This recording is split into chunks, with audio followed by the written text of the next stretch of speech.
म चाहिँ के देखाउँछु भन्दाखेरि अब यो म्यानुअल भित्र चाहिँ कस्तो डिजाइन हुन्छ यसको भनेर देखाउँछ है तपाईँहरूले एउटा।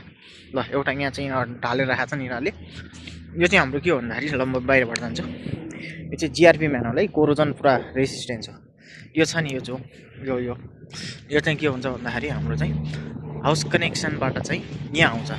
यहाँ आएर चाहिँ के हुन्छ, यो चाहिँ ठुलो म्यानुअल है, हाउस कनेक्सनबाट यहाँ जोडिएर आउँछ। त्यसपछि यहाँ भित्र आउँछ, भित्र कलेक्ट हुन्छ। यो भित्र चाहिँ यस्तो हुन्छ, पहिला पुरा डिजाइन हुन्छ। त्यो बेस हो होइन, त्यो बेस हो। बेस भइसकेपछि त्यहाँबाट चाहिँ अर्को उता मेन लाइनमा जान्छ क्या यिनीहरूको। यस्तो डिजाइन हुन्छ जिआरपीको है। जिआरपीको यस्तो लाइन ल म बाहिर पनि देखाउँछु।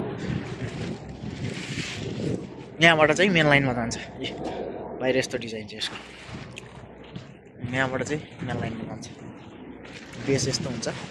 हाम्रो चाहिँ के हुन्छ भन्दाखेरि यो चाहिँ जिआरपीको हो। अर्को कास्ट गर्दाखेरि चाहिँ के हुन्छ भन्दाखेरि यो बेस एन्ड बडी भन्ने हुन्छ क्या। बडी चाहिँ छुट्टै कास्ट गरिन्छ, बेस चाहिँ छुट्टै कास्ट गरिन्छ।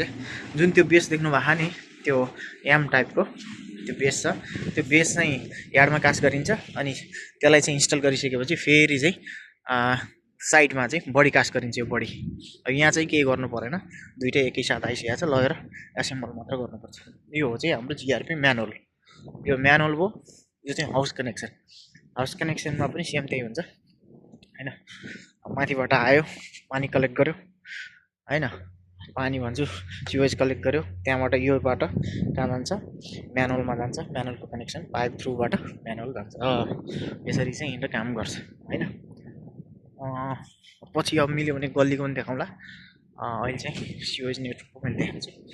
ल ओके साथीहरू।